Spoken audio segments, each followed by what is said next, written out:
صحابہ میں سب سے لمبی عمر پائی ہے حضرت سلمان فارسی رضی اللہ تعالیٰ عنہ۔ 350 سال ان کی زندگی ہے۔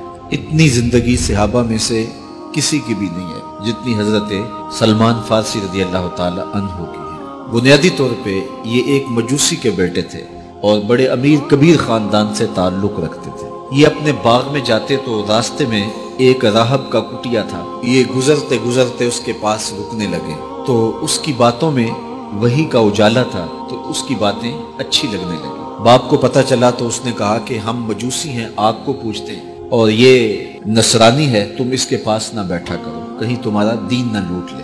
لیکن ایسی طلب جاگ گئی تھی دل میں کہ وہ باز نہ آئے۔ باپ کو پتہ چلا تو اس نے گھر سے نکال دیا اور یہ دور جا کے کہیں ایک گرجا گھر میں ایک پادری کی خدمت کرنے لگے۔ اس نے ساری زندگی شفقت کے سائے میں حضرت سلمان فارسی کو رکھا۔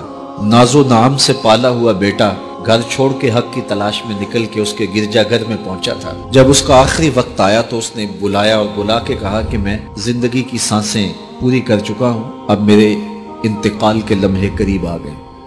تو نے بڑی میری خدمت کی ہے تو میرے بعد تو غمودیہ چلے جانا، وہاں کا جو راہب ہے فلاں اس کا نام ہے، تو اس کی جا کے خدمت کرنا، تجھے حق مل جائے گا۔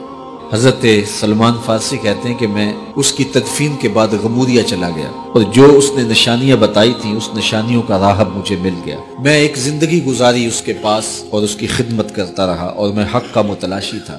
ایک وقت آیا کہ اس کا بھی آخری وقت آ گیا اور اس نے مجھے تنہائی میں بلا کے کہا کہ کوئی ایسا شخص نہیں رہا جس کے پاس میں تجھے بھیج سکوں اور میرا وقت آخر آ گیا اور تو نے سچائی کے ساتھ حق کی تلاش میں میری خدمت کی ہے۔ میں تجھے پتے کی بات بتاتا ہوں، پلے باندھ لے، میرے انتقال کے بعد تو یثرب چلے جانا، نبی آخر الزمان کے ظہور کا وقت قریب آ گیا ہے اور وہ ہجرت کر کے وہاں تشریف لائے۔ کہتے ہیں میں نے اس کو کہا کہ کوئی اور شخص بھی تو دعوی نبوت کر سکتا ہے، میں اتنی خاک چھانی ہے، ماں باپ کا دیس چھوڑا ہے، گلی گلی کی خاک چھانی ہے، تو کہیں میں دھوکہ نہ کھا جاؤں، مجھے نشانیاں بتاؤ۔ تو اس نے 3 نشانیاں بتائیں۔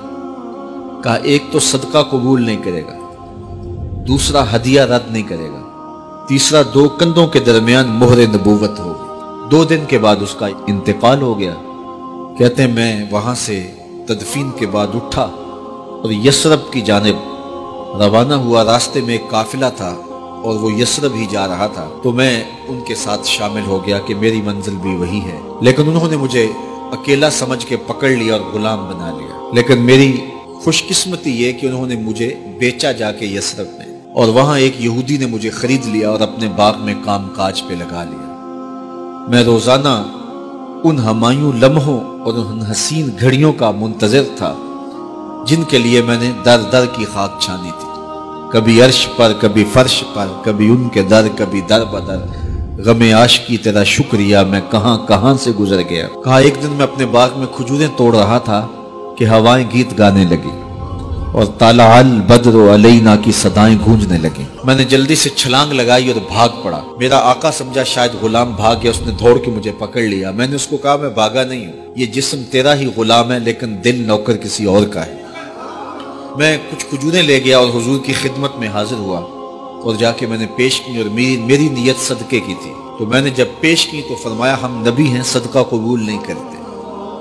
کہتے ایک نشانی پوری ہو گئی۔ اب کچھ دیر ڈال کے میں پھر کھجوریں لی اور میری نیت ہدیہ کی تھی۔ میں حضور کی خدمت میں جا کے پیش کی تو حضور نے قبول فرماتے ہوئے کہا ہم ہدیہ قبول کر لیتے۔ کہا 2 نشانیاں پوری ہو گئی، اب تیسری نشانی رہتی تھی۔ اگرچہ 2 نشانیاں ہی میرے لیے کافی تھی اور حضور کا چہرہ ہی میرے لیے کافی تھا، لیکن میری آرزو یہ تھی کہ میں تیسری نشانی کا بھی بچشم خود مشاہدہ کر لوں تو پھر میں ایمان لاؤں گا۔